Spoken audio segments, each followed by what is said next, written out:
أعوذ بالله من الشيطان الرجيم. بسم الله الرحمن الرحيم.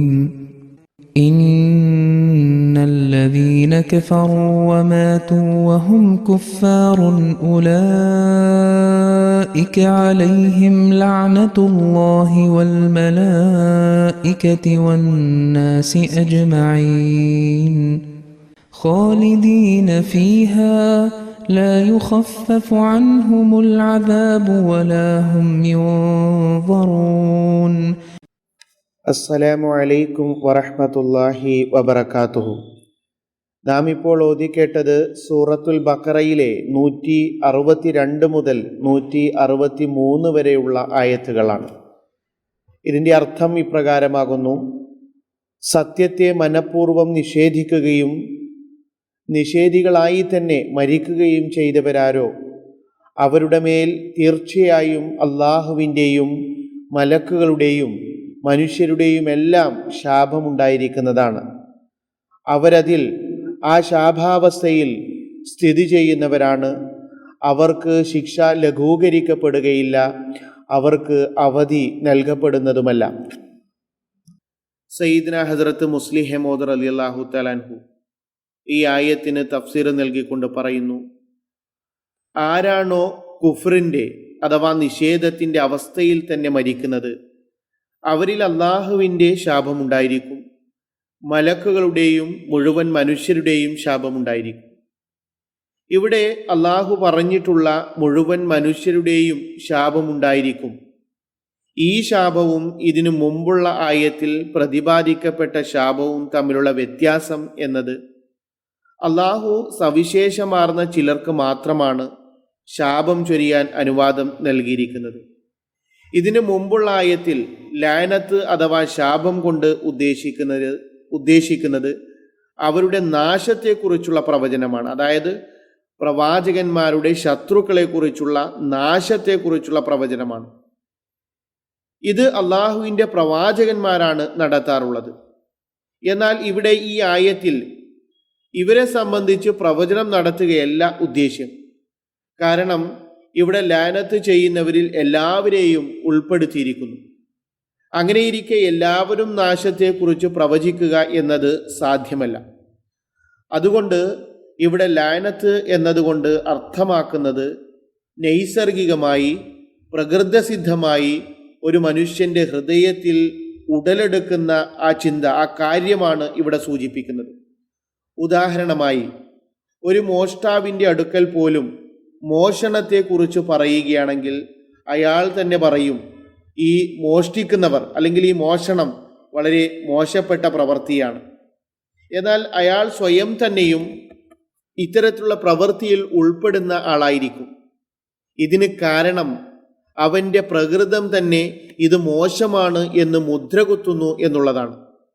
അതുപോലെ ഇവിടെ ലഅനത്ത് ചെയ്യുക എന്നത് അർത്ഥമാക്കുന്നത്, അല്ലെങ്കിൽ ശാപം ചൊരിയുക എന്നതുകൊണ്ട് അർത്ഥമാക്കുന്നത്, നിഷേധികളുടെ പ്രവൃത്തികളിൽ ഓരോ മനുഷ്യരും തന്നെ, അത് സൽപ്രകൃതക്കാരായിക്കോട്ടെ ദുഷ്പ്രകൃതക്കാരായിക്കോട്ടെ, പ്രകൃതസിദ്ധമായി ശാപം ചൊരിയുന്നു എന്നുള്ളതാണ്.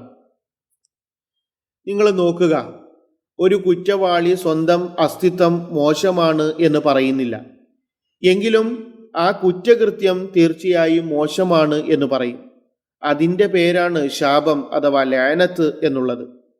അള്ളാഹുവും മാലാഖമാരുടെ ഗുണമുള്ള മനുഷ്യരും ഉച്ചൈസ്തരം ശാപം ചൊരിയുന്നു. എന്നാൽ ബാക്കിയുള്ളവർ പ്രകൃതത്തിൻ്റെ അടിസ്ഥാനത്തിൽ ശാപം ചൊരിയുന്നു. ഏതുപോലെ ഒരു സമുദായവും തന്നെ കളവ് പറയുന്നത് നല്ലതാണ് എന്ന് മനസ്സിലാക്കുന്നില്ല. ഒരു സമൂഹവും തന്നെ പരദൂഷണവും മോഷണവും കൊലപാതകവും നല്ലതാണ് എന്ന് മനസ്സിലാക്കുന്നില്ല. ഇനി ആരെങ്കിലും വ്യക്തിപരമായി ഈ പ്രവൃത്തി ചെയ്യുകയാണെങ്കിൽ അവൻ്റെ സ്വന്തം നഫ്സ് അവനെ ലജ്ജയിലാഴ്ത്തിക്കൊണ്ട് പറയും, നീ ചെയ്തിട്ടുള്ളത് അവിശ്വാസത്തിൻ്റെ പ്രവൃത്തിയാണ്. ഇവിടെയും ഇത്തരത്തിലുള്ള ശാപമാണ് അർത്ഥമാക്കുന്നത്. നിങ്ങൾ ആരോട് വേണമെങ്കിലും ചോദിച്ചു നോക്കുക, അവരെല്ലാവരും തന്നെ പറയുക കളവ് പറയുന്നത് മോശമാണ്, പരദൂഷണം മോശമാണ്, മോഷണം നടത്തുന്നത് ശരിയല്ല, കൊലപാതകം ശരിയല്ല, അക്രമം മോശമാണ്. എന്നാൽ ഒരുപക്ഷേ ചിലപ്പോഴൊക്കെ ഇവർ തന്നെയും ഈ കുറ്റം ചെയ്തിട്ടുള്ളവരാവാം. ചുരുക്കി പറഞ്ഞാൽ ഇവിടെ പറഞ്ഞിട്ടുള്ള ശാപം മനുഷ്യന്റെ പ്രകൃതത്തിൽ നിന്ന് ഉടലെടുക്കുന്നതാണ്. പിന്നെ പറയുന്നു ഖാലിദീന ഫീഹ. ഈയൊരു തത്വം, ഈയൊരു നിയമം എന്നും നിലനിൽക്കുന്നതാണ്. നോക്കുക, ഒരുപാട്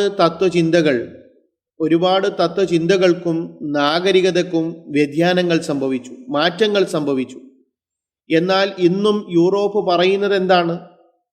അതായത് കളവ് പറയുന്നത് മോശമാണ്, അക്രമം ചെയ്യുന്നത് മോശമാണ്, മോഷണം ശരിയല്ല, പരദൂഷണം ശരിയല്ല. ഈ ശാപം എന്നും നിലനിൽക്കുന്നു, എന്നും അത് നിലനിൽക്കുന്നതുമാണ്. ലാ യുഖഫഫു അൻഹുമുൽ അസാബു വലാഹും യുൻദറൂൻ. പറയുന്നു, പ്രവാചക നിഷേധകരുടെ പ്രവർത്തികൾ അതിരുകടക്കുന്ന സമയത്ത് അള്ളാഹുവിൻ്റെ സുന്നത്ത് എന്നുള്ളത് അത്തരക്കാർ ആകാശീയ ശിക്ഷയിൽ ഞെരുക്കപ്പെടുന്നു. ഈ ശിക്ഷയുടെ ആധിക്യം കുറയുകയോ ഇതിൽ ഇളവ് നൽകപ്പെടുകയോ ചെയ്യുന്നില്ല. ശിക്ഷ വന്നെത്തുന്നതിന് മുമ്പ് തൗബ ചെയ്യാനുള്ള അവസരം അവർക്കുണ്ട്. എന്നാൽ ഇവർ അള്ളാഹുവിൻ്റെ കാരുണ്യത്തിൽ നിന്ന് ഒരു പ്രയോജനവും കൈക്കൊള്ളാതെ നിഷേധത്തിൽ തന്നെ ഉറച്ചു നിൽക്കുകയും അള്ളാഹുവിൻ്റെ അടയാളങ്ങളെ പരിഹസിക്കുകയുമാണ് എങ്കിൽ അള്ളാഹുവിൻ്റെ ശിക്ഷയുടെ മഴ അവരിൽ പെയ്തിറങ്ങാൻ തുടങ്ങുന്നതാണ്. അതിനുശേഷം അവരുടെ നിലവിളി തികച്ചും വ്യർത്ഥമായി പോകുന്നതാണ്. നിങ്ങൾ നോക്കുക, അള്ളാഹുവിൻ്റെ വരിഷ്ഠദാസന്മാരോട് മത്സരിച്ച ആളുകൾ 1000 വർഷം കടന്നു കഴിഞ്ഞിട്ടും ഇന്നും അവർക്ക് മുകളിൽ ശാപം ചൊരിഞ്ഞുകൊണ്ടിരിക്കുന്നു. നോക്കുക, നമ്രൂദ് നശിച്ചിട്ട് 1000 വർഷങ്ങളോളം കഴിഞ്ഞുപോയി. ഫിറഔൻ സമുദ്രത്തിൽ മുങ്ങിയിട്ട് 1000 വർഷങ്ങളോളമായി.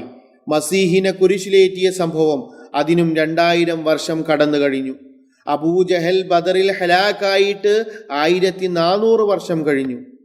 എന്നാൽ ഇന്നും ഒരു മാന്യ വ്യക്തി നമ്രൂദിന്റെ പേര് കേൾക്കുമ്പോൾ ശാപം ചൊരിയുന്നു, ഫിറഔന്റെ പേര് കേൾക്കുമ്പോൾ ശാപം ചൊരിയുന്നു. മസീഹിനെ കുരിശിലേറ്റിയ സംഭവത്തെക്കുറിച്ച് പരാമർശിക്കുമ്പോൾ അവർക്ക് മുകളിൽ ശാപം ചൊരിയുന്നു. അബൂജഹലിനെ കുറിച്ച് പറയുമ്പോൾ അബൂജഹലിന് മുകളിൽ ശാപം ചൊരിയുന്നു.